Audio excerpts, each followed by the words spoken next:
The research station floated in orbit around Kepler 442b, a blue and green planet that reminded Jake Morrison of home. He had been working on the station for 6 months now, fixing broken pipes and faulty air systems. It was not exciting work, but it paid well and let him see the stars every day through the observation windows.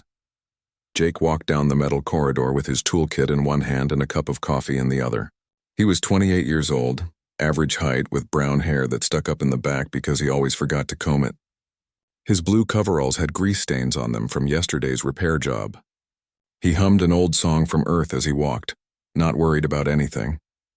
The message on his datapad said he had been selected for a special evaluation, maybe a promotion to the xenobiology department. Jake did not know much about aliens besides the ones he saw in the cafeteria, but he was willing to learn. Extra pay would be nice. He could finally afford that new guitar he wanted. What Jake did not know was that Commander Vexthor had chosen him very carefully. The Krillian leader stood in the observation deck above the testing chamber, his 8-foot-tall body covered in thick armored scales. His yellow eyes watched the monitors with cold interest. Around him, representatives from 12 different alien species gathered to watch what was about to happen.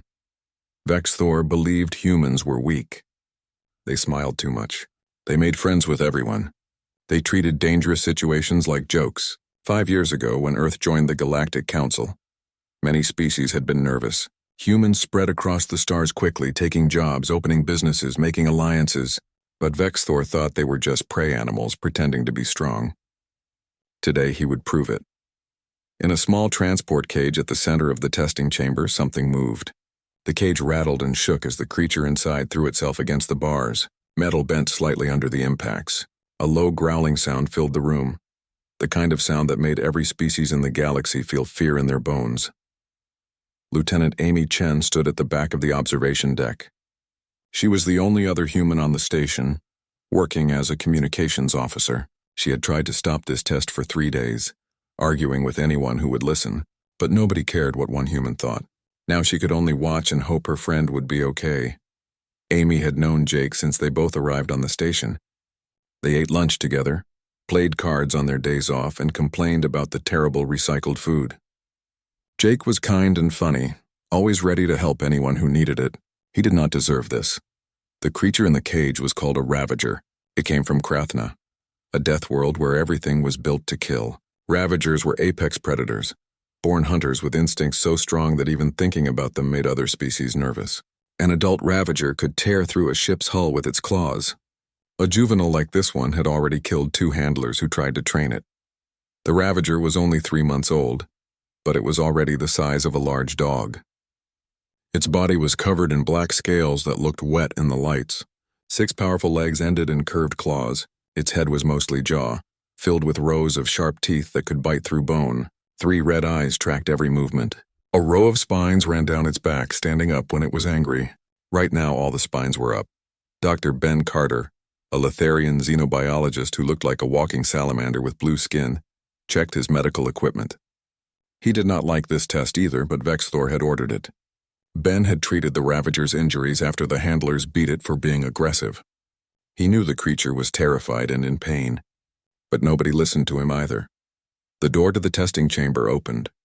Jake walked in, still carrying his coffee and toolkit, looking around with confusion. The room was big and white, with smooth walls and bright lights. In the center sat the shaking cage. Jake stopped walking when he saw it. "Greetings, Jake Morrison." Vexthor's voice came through the speakers, echoing in the chamber. "Your assessment begins now. In the cage before you is a juvenile Ravager. It has not been fed in 3 cycles. You will enter the cage area and demonstrate proper xenobiological protocols." Jake blinked.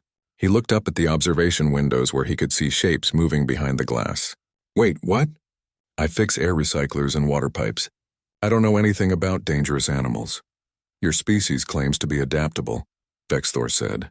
His voice sounded pleased, like he was enjoying this. "Prove it." Before Jake could argue, the magnetic locks on the cage clicked open. The door swung wide. For a moment, nothing happened. Jake stood frozen, coffee cup halfway to his mouth. In the observation deck, every alien leaned forward. Amy pressed her hands against the glass, unable to look away. Then the Ravager exploded out of the cage. It moved faster than Jake expected, 6 legs pushing it forward in a blur of black scales and flashing claws. The creature's 3 red eyes locked onto Jake. Its jaws opened wide, showing all those terrible teeth. The growl it made was like rocks grinding together, a sound of pure hunger and rage. Jake did the only thing his brain could think of. He ran, but he did not run toward the door. That was too far away. Instead, he ran to the wall where a maintenance panel stood open. His toolkit was there from a repair job yesterday. The Ravager chased him, moving so fast its claws scraped sparks from the metal floor. Jake reached the wall and grabbed his toolkit, just as the Ravager jumped at his legs. Without thinking, Jake threw his coffee cup. The metal thermos flew through the air and hit the creature right on its nose with a loud clang. The Ravager stopped. It shook its head, surprised. Nothing had ever fought back before. The handlers had only hit it when it was in the cage. This was different. This was strange. Okay, Jake said. His voice shook, but he kept talking. Okay, buddy. I don't want to hurt you. And I really don't want you to hurt me. Can we just calm down and think about this? The Ravager could not think about it. It was a predator built to hunt and kill, but something about Jake's voice made it pause. The creature circled him slowly, growling low in its chest. It was looking for weakness for the moment to strike. Jake slowly put down his toolkit. He held up his empty hands, palms out. Look, see? No weapons, no tricks. I'm just a guy who fixes things. I don't even know why I'm in here with you. In the observation deck, Vexthor made a dismissive gesture with his clawed hand. The human tries to talk to an animal, foolish. This will be over soon. But Amy saw something different. She knew Jake. She had seen him calm down an angry Venix trader who was shouting about a broken air vent. She had watched him gentle a scared service robot that was malfunctioning. Jake had a way with living things, a patience that most people did not have. The Ravager crouched low. Every muscle in its body tensed. This was it. This was the moment everyone had been waiting for. The pounce. The attack. The proof that humans were weak. Jake did something that made no sense at all. He sat down on the floor. He crossed his legs, pulled off his work gloves, and just waited. The Ravager's head tilted to one side. This was wrong. Prey did not sit down. Prey ran or fought or stood very still. But they did not sit and look at you with calm eyes. The creature took one step forward, then stopped. It did not know what to do. Jake sat on the cold metal floor and tried to keep his breathing steady. His heart was pounding so hard he could hear it in his ears. The Ravager stood just a few feet away, watching him with those 3 red eyes. The creature's tail moved back and forth slowly, like a cat deciding whether to pounce. Yeah, I'm not going to run around and tire myself out, Jake said, trying to sound casual. His voice only shook a little. I'm not in great shape, honestly. Too much time in zero gravity and too much instant noodles. But you're actually pretty amazing. Look at those scales. They must be great for protection. The Ravager took another step closer, its head lowered, sniffing the air. Jake could smell it too now, a sharp scent like hot metal and something wild. The creature's breathing was fast and shallow. Up close, Jake could see things he had not noticed before. The Ravager was thin. Its ribs showed through the scales on its sides. Its legs trembled slightly, not from fear but from weakness. There were scars on its belly, pink lines where the scales had not grown back properly. This was not some terrifying monster. This was a baby that had been hurt and starved. They haven't been feeding you right, have they? Jake said softly. That's cruel. You're just a kid. You should be with your family learning to hunt properly, not locked in a cage. The creature came closer still. It was within arm's reach now. Jake could see its nostrils flaring as it took in his scent. He smelled like coffee and machine oil and sweat. Human smells. Strange smells, but not dangerous ones. Not the smell of fear that the handlers had given off. In the observation deck, the aliens were talking in urgent voices. Some pointed at screens. Others argued about what would happen next. Vexthor stood silent, his scales turning a darker color. This was not going the way he planned. Lieutenant Amy Chen had her hands pressed so hard against the viewing glass that her fingers hurt. She wanted to scream at Jake to run, to fight, to do something. But she also knew her friend well enough to trust him. Jake had grown up on a farm. He understood animals in a way that city people did not. The Ravager's growl had changed. It was quieter now, less like a threat and more like a question. The creature's 3 eyes studied Jake's face, trying to understand what kind of thing he was. Jake slowly reached into the pocket of his coveralls. The Ravager's spines rose immediately, its body tensing. Easy, Jake said. Easy there. I'm just getting something. It's food. You like food, right? His fingers closed around a protein bar, the kind the station gave to maintenance workers. It was not much, just compressed nutrients in a wrapper. But it was all he had. Jake pulled it out slowly, making sure the Ravager could see it was not a weapon. The creature's eyes locked onto the protein bar. A line of drool dripped from its jaws. Its whole body quivered with hunger. I'm guessing you eat meat, right? Jake carefully tore open the wrapper. The protein bar smelled like artificial chicken and chemicals. This isn't very good. Honestly, it tastes like cardboard. But it's better than nothing. He broke off a small piece and tossed it gently toward the Ravager. The creature's head snapped forward and caught the food out of the air. It swallowed without even chewing, then looked at Jake's hand where the rest of the bar was. Its meaning was clear. More. Give me more. Okay, Jake said. But you have to come get it this time. I'm not going to throw it. He held out another piece in the palm of his hand and waited. The Ravager hesitated. The handlers had taught it that human hands meant pain, sticks and prods and shocks. But this human was different. This human was offering food. The hunger won. The creature darted forward, snatched the food from Jake's palm, and jumped back. Good job, Jake said, smiling a little. See? I'm not going to hurt you. You're safe with me. I promise. Dr. Ben Carter was frantically taking notes in the observation deck. This was unprecedented. In 3 months of captivity, the Ravager had attacked anyone who came near it. The handlers had needed protective armor and sedation just to move it from one cage to another. But here was a human sitting calmly, hand-feeding an apex predator like it was a pet. This proves nothing. Vexthor snapped. The creature is defective, brain damaged. This is not a valid test. The creature is hungry and scared, Ben said quietly.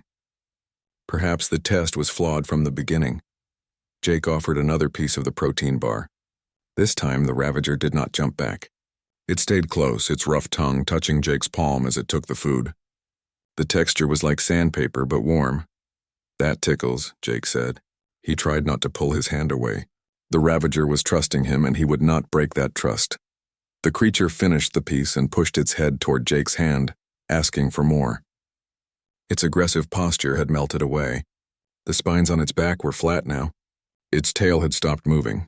It just looked like what it was, a young animal that wanted food and kindness. Jake gave it the last piece of the protein bar. The Ravager chewed it slowly this time, savoring it. Then it did something that made everyone in the observation deck go silent. It started sniffing Jake, exploring him like a curious puppy. It smelled his hands, his arms, his chest. Jake held very still and let it investigate. You're actually kind of beautiful, Jake said. I bet on your homeworld you're something special. Built to survive. But they took you away from there, didn't they? Brought you here and put you in a cage.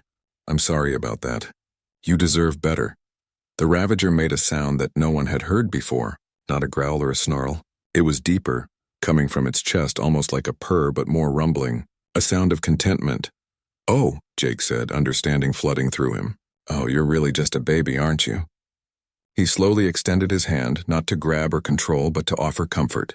The Ravager pressed its scaled head against Jake's palm.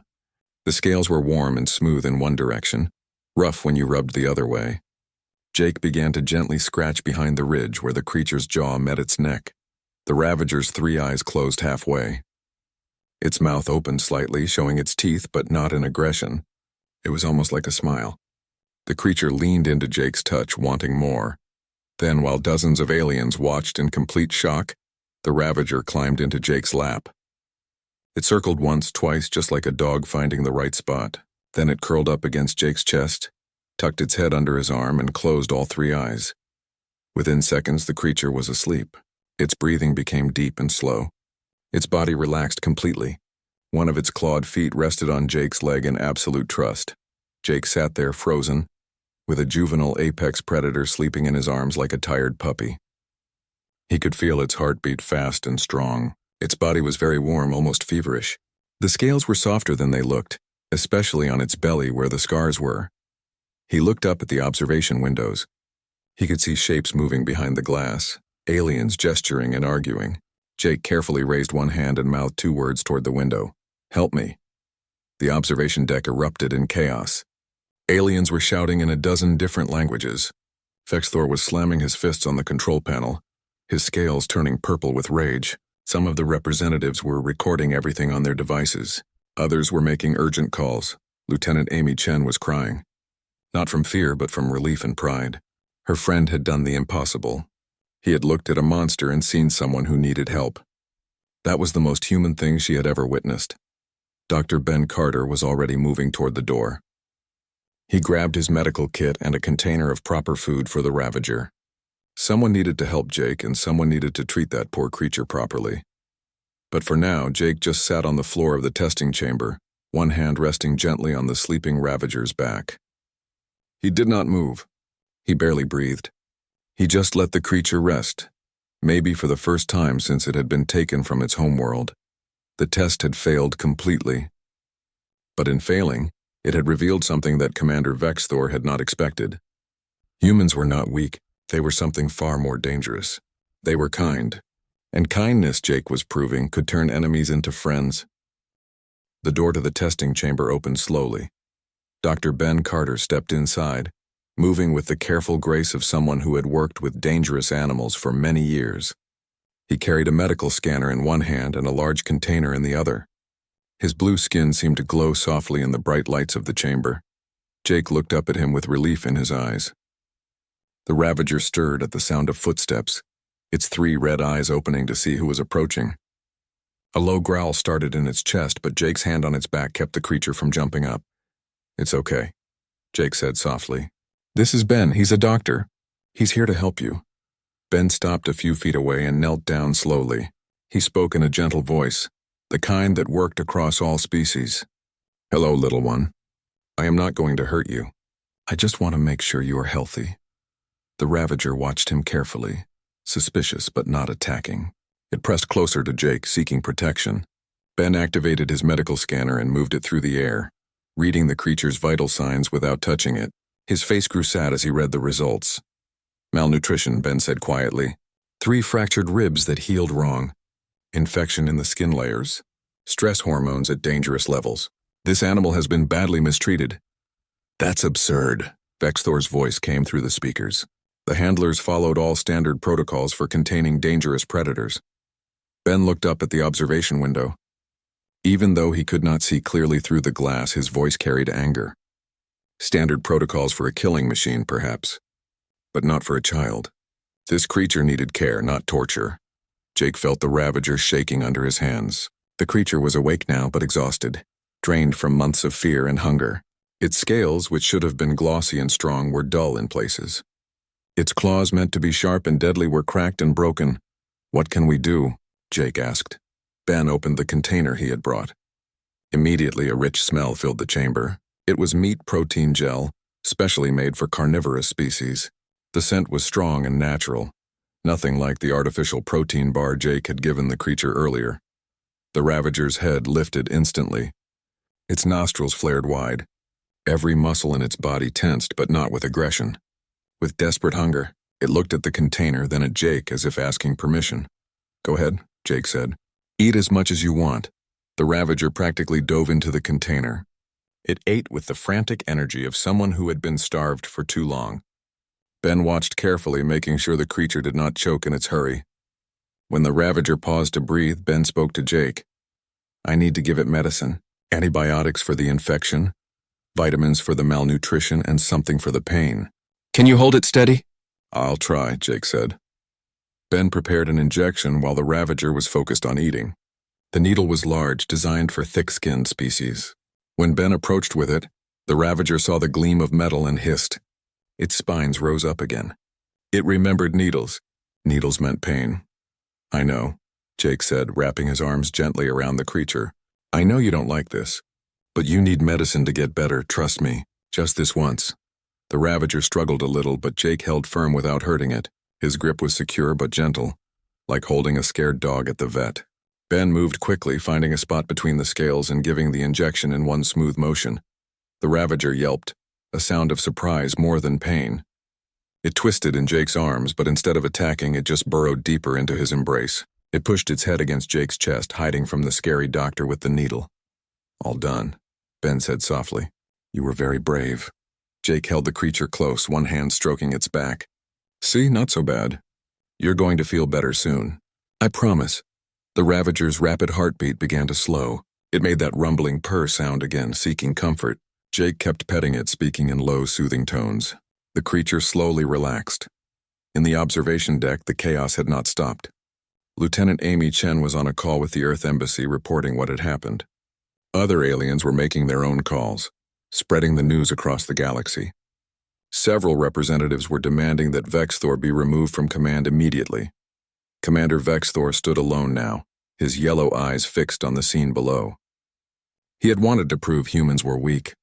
Instead, he had shown something else entirely. He had shown that humans could do what no other species seemed capable of.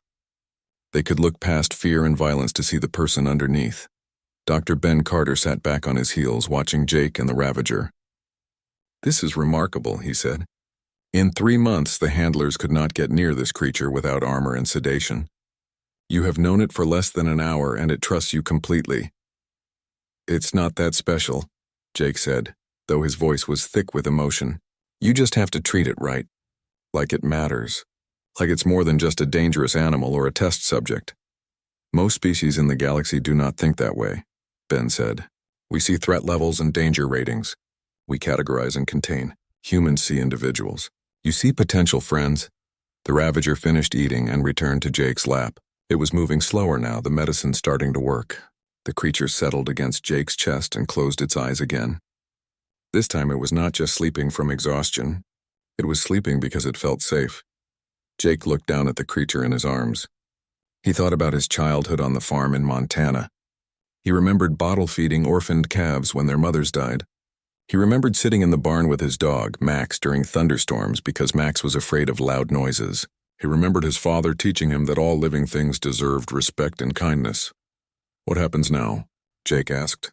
"Because I'm not letting anyone put this little one back in a cage." Ben smiled, showing small pointed teeth. "I do not think anyone would dare try, but we need to move it to a proper medical facility. It needs treatment for those infections and the ribs need to be examined. Plus it requires proper food and rest. Can I come with?" "I think you must," Ben said. "This creature has imprinted on you. If we separate you now, it might become violent again. You are its safety now, its anchor." Jake had not planned for this. He had come to the testing chamber thinking he was getting a promotion review. Now he was responsible for a deadly alien predator that weighed as much as he did and could probably tear him in half if it wanted to. But looking down at the sleeping creature, feeling its warm weight against him, hearing its steady breathing, Jake could not imagine walking away. "Okay," he said. "I'll stay with it. What do we do first?" "First we move very slowly," Ben said. He stood up and activated his communicator. "I am calling for a transport gurney. We will move the Ravager to the medical bay while it sleeps. You will need to keep holding it." "How long will I need to keep holding it?" Ben's smile widened. "Perhaps a long time, Jake Morrison. Perhaps a very long time." Over the next hour, more people entered the chamber. They brought a hovering gurney, soft blankets, and more medical equipment. Jake carefully shifted his position so the Ravager could be moved onto the gurney without waking. The creature stirred once, felt Jake's hand still on its back, and settled again. They moved through the corridors of the station slowly. Jake walked beside the gurney, one hand always touching the Ravager. Other humans on the station stopped to stare. Some pulled out cameras. The few aliens they passed gave them wide berth, pressing themselves against the walls. The medical bay was a large white room with several beds and advanced equipment. Ben directed them to the largest bed, which had been prepared with thick padding. Jake helped move the Ravager onto it, then sat down on the edge, unwilling to let go. "You should rest," Ben said. "You have had a stressful day." "I'm fine," Jake said, though he was exhausted. "I'll stay here." Ben brought him a chair and a blanket. He also brought food and water. Jake ate mechanically, not tasting anything, his eyes always on the Ravager.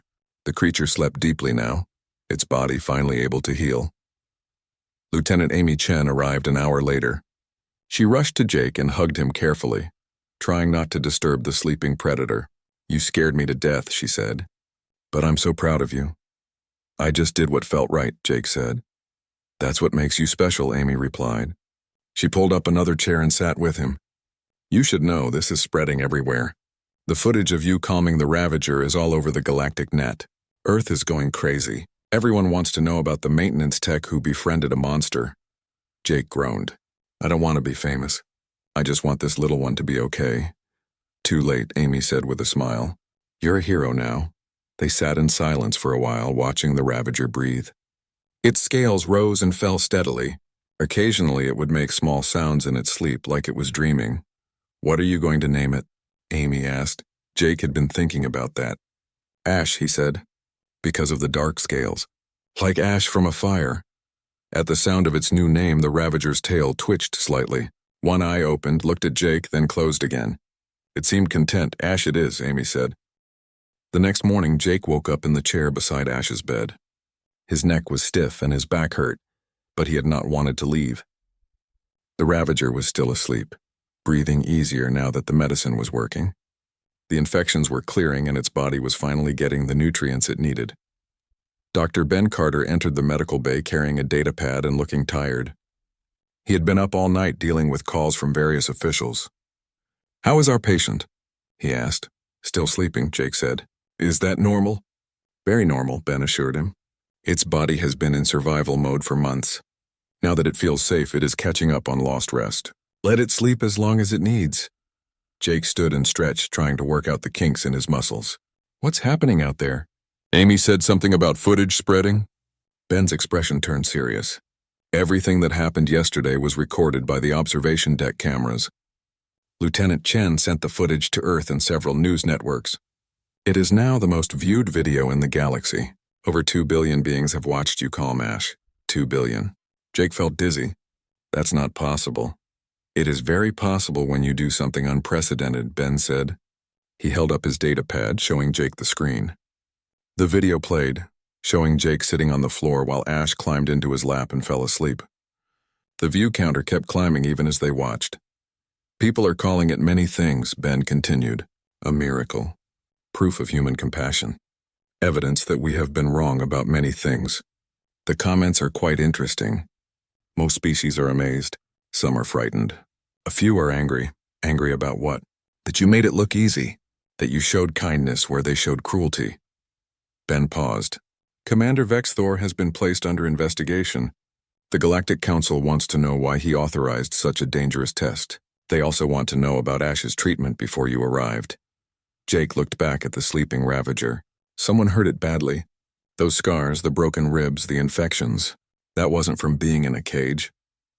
That was from abuse. Yes, Ben said quietly. The handlers have been questioned. They claim they were following orders to keep the creature aggressive. They wanted it to be dangerous for your test. So they withheld food, used pain to provoke it, and prevented it from sleeping properly. They created a monster on purpose. Jake felt anger rise in his chest. That's evil. Ash was just a baby. It should have been treated like any young animal with care and patience. Instead, they tortured it. The handlers and Commander Vexthor will face consequences, Ben said. But we have a more immediate problem. What do we do with Ash? What do you mean?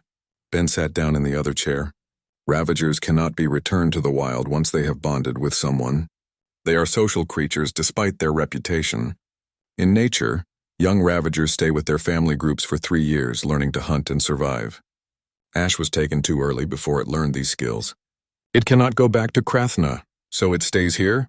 It stays with you, Ben corrected. Ash has imprinted on you. You are its family now. Its parent, in a sense.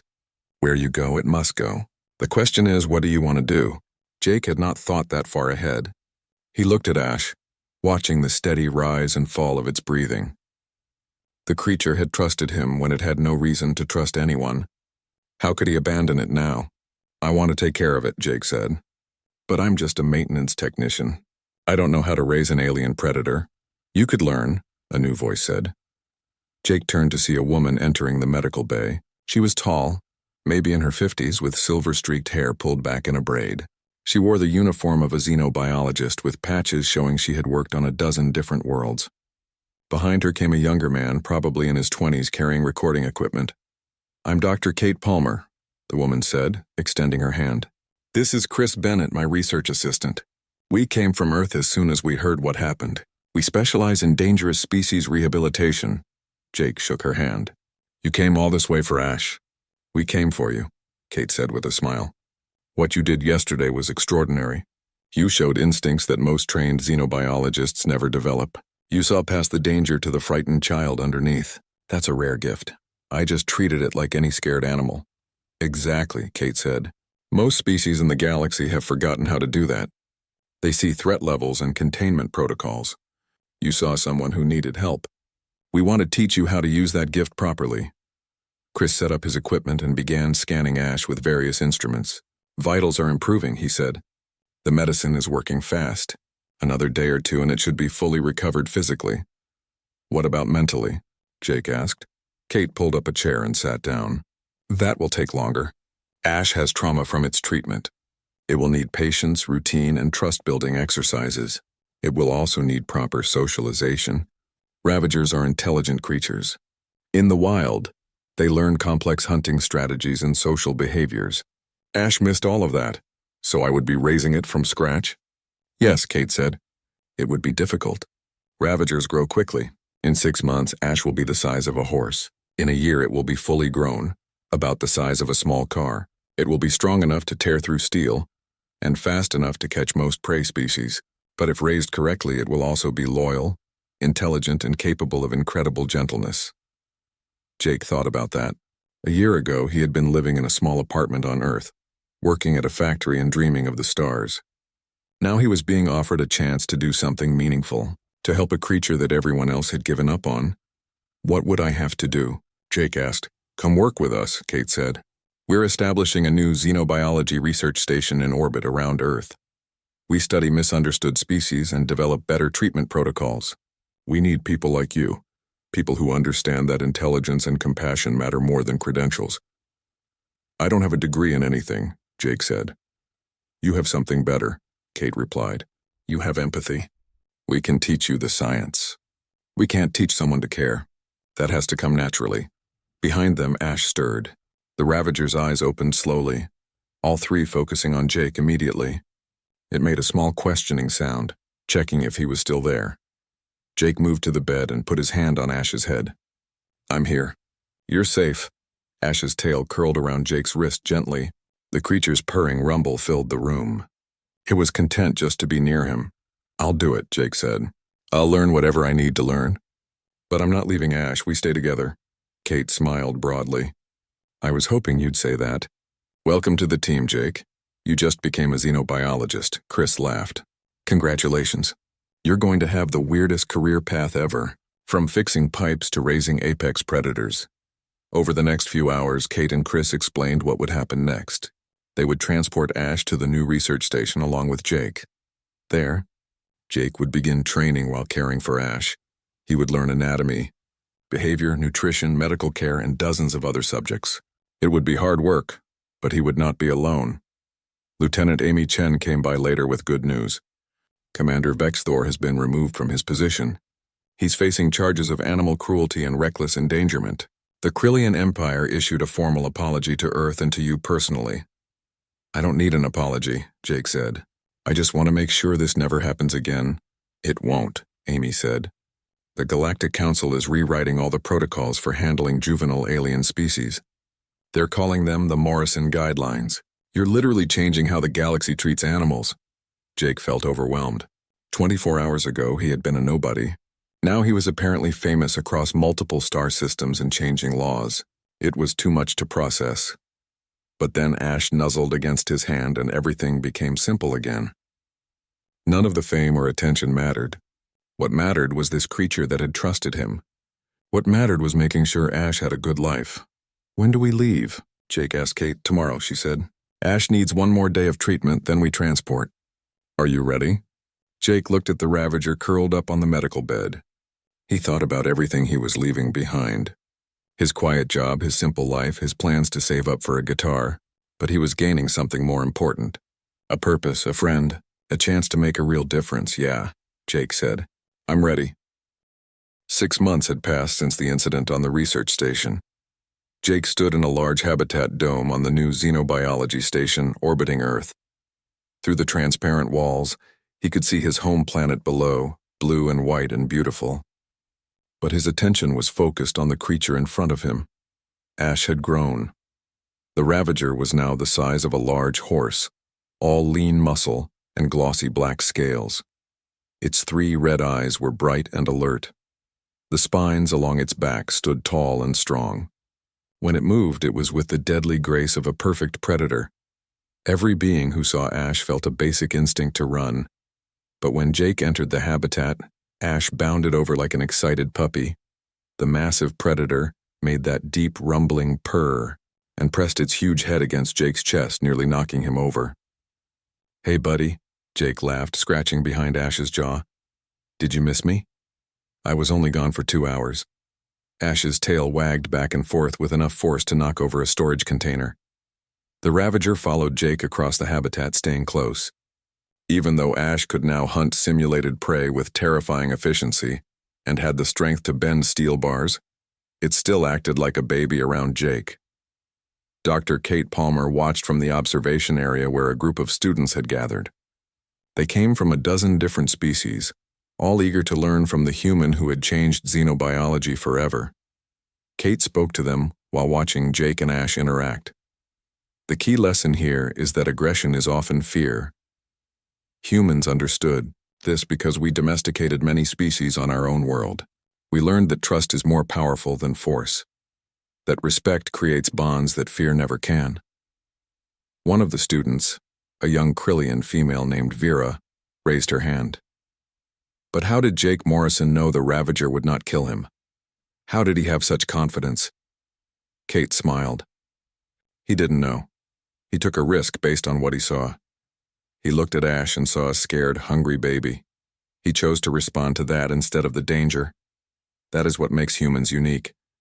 They look at the galaxy and ask not what will hurt them, but what needs help. Another student, a Vashni male, spoke up. "But that seems foolish, dangerous. How have humans survived with such thinking?" "That is the question, isn't it?" Kate said. "But perhaps we have been asking the wrong question. Perhaps the question is not how they survived despite their compassion, but because of it. Humans built their civilization through cooperation and trust. They extended that to other species, and now they are teaching us to do the same." In the habitat, Jake threw a large ball for Ash to chase. The Ravager bounded after it with enthusiasm, then brought it back and dropped it at Jake's feet. They had been practicing this for weeks. It was both exercise and enrichment, keeping Ash's mind and body active. Chris Bennett appeared beside Jake with a data pad. "We have 6 more stations requesting consultations about aggressive xenofauna. Word is really spreading about your methods. Everyone wants to know how you do it." "It's not just me," Jake said. "It's the whole team. You, Kate, Ben, everyone here." "Sure, but you're the one who sits in the enclosure with an apex predator and plays fetch," Chris said with a grin. "It's enrichment exercise," Jake said seriously, but he was smiling. Very scientific. Ash, tired of waiting, simply pushed its massive head under Jake's arm and lifted him slightly off his feet. The Ravager wanted attention and was not going to be ignored. Okay, Jake laughed, petting the huge creature. "You're the most important apex predator in the galaxy. Happy now?" Ash's purr was so loud it vibrated through Jake's chest. The Ravager had learned many things in 6 months. It could follow complex commands. It could hunt artificial prey with precision. It understood dozens of words in English and several alien languages. But its favorite activity was still just being near Jake. Lieutenant Amy Chen visited later that day, bringing news from Earth. She had been promoted and was now working as a liaison between human and alien scientists. "You're not going to believe this," she said. "The Galactic Council is establishing a new department for interspecies understanding. They want you to help run it." "Me?" Jake was surprised. "I'm still learning. I only started studying xenobiology 6 months ago." "And in 6 months, you've done more than most people do in a lifetime," Amy said. "You didn't just save Ash. You changed how billions of beings think about dangerous species. Attacks on misunderstood animals have dropped by 40% across the galaxy. Adoption rates for difficult species have tripled. You started a movement, Jake." Jake felt uncomfortable with the praise. He looked at Ash, who was napping in a sunny spot in the habitat. "I just did what felt right." "That's exactly why they want you," Amy said. "You don't overthink things. You see a creature in need and you help. That instinct is what the galaxy needs to learn. Dr. Kate Palmer joined them, bringing more news. We've been approved for expansion. 10 more habitats, 20 more staff members, and funding for 50 new species rehabilitation projects. This facility is becoming the center for progressive xenobiology in the galaxy. Because of one video of a guy sitting with a scared animal? Jake asked. Because you proved that compassion works, Kate corrected. For centuries, the galaxy has operated on fear. Species avoiding each other, building walls, seeing threats everywhere. Humans arrived and said, "What if we tried being kind instead?" And you became the proof that it works. A young researcher ran up to them out of breath. "Dr. Palmer, we have a situation. They're bringing in a new rescue case. It's a juvenile void stalker from the Terminus sector. Extremely aggressive. It attacked 3 handlers during transport." Kate's expression grew serious. Void stalkers were even more dangerous than ravagers. They were ambush predators from deep space, nearly impossible to contain, and had never been successfully domesticated or rehabilitated. Most stations would just euthanize one. "What do you think?" Kate asked Jake. Jake thought about Ash, about how everyone had said the Ravager was too dangerous. But with patience and kindness, Ash had become gentle and loving. Maybe the Void Stalker just needed the same thing. "Let me meet it," Jake said. "Let's see if we can help." Kate nodded. "Chris, prepare Habitat 7. Jake, you'll want to review the Void Stalker files. But remember, this is your choice. No one is forcing you to take this risk." "I know," Jake said. "But if I don't try, who will?" The news of Jake taking on a Void Stalker case spread quickly. Students gathered to watch. Other researchers came to offer advice. Some thought he was being foolish. Others thought he was being brave. Everyone agreed it would be historic, one way or another. Before meeting the Void Stalker, Jake returned to Ash's habitat. The Ravager was awake now, sensing something was different. Ash pressed close to Jake, making worried sounds. "I have to go help another animal," Jake explained, even though he knew Ash did not understand all the words. "Someone like you, who's scared and alone. I'll be back soon, I promise." Ash's tail wrapped around Jake's leg, not wanting him to leave. The bond between them had grown strong over 6 months. They trusted each other completely. "I learned from you," Jake said, kneeling down to look into Ash's 3 red eyes. "You taught me that scary-looking creatures can have gentle hearts. That trust can turn enemies into family. I'm going to teach that to someone else now." He hugged Ash's massive neck, feeling the warmth of the Ravager's scales. Then he stood up and walked toward the door. Ash watched him go, making small sounds of concern. In Habitat 7, the Void Stalker had arrived. Jake could hear it attacking the transport cage, the sound of claws on metal echoing through the facility. The creature was terrified and angry, lashing out at everything around it. The handlers kept their distance, unwilling to risk getting close. Jake took a deep breath and entered the observation area. Through the glass, he could see the Void Stalker. It was smaller than Ash, but looked more dangerous somehow, with 6 legs, crystalline teeth, and patches of bioluminescent spots that glowed in the dark. It moved like liquid shadow, too fast to track properly. "Ready?" Kate asked. Jake thought about that first day with Ash, how scared he had been, how he had chosen to sit down instead of running, how trust had won over fear. He could do this again. He had to try. "Yeah," Jake said. "I'm ready." As Jake prepared to enter the habitat, he looked back at the observation window. Amy gave him a thumbs up. Chris had his recording equipment ready. Kate watched with the calm confidence of someone who believed in him, and behind them, students from across the galaxy waited to see if the human solution would work again. Jake opened the door and stepped into the habitat. The Void Stalker stopped attacking the cage and turned to look at him. Its eyes were like black holes, deep and empty. It hissed, showing rows of crystal teeth. Jake did what he had learned to do. He found a clear spot on the floor, sat down cross-legged, and waited. His heart was pounding. His hands wanted to shake, but he kept them still. He breathed slowly. He looked at the terrified creature in front of him and saw not a monster but another Ash, another being that needed help. "Hey there," Jake said softly. "I know you're scared. I know this place is strange and frightening, but I'm here to help. My name is Jake, and I'm not going to hurt you." The Voidstalker circled the cage, watching him with those impossible eyes. Jake could see it was thin, like Ash had been. It had scars on its legs. Someone had mistreated this creature too. Someone had taught it that all beings meant pain.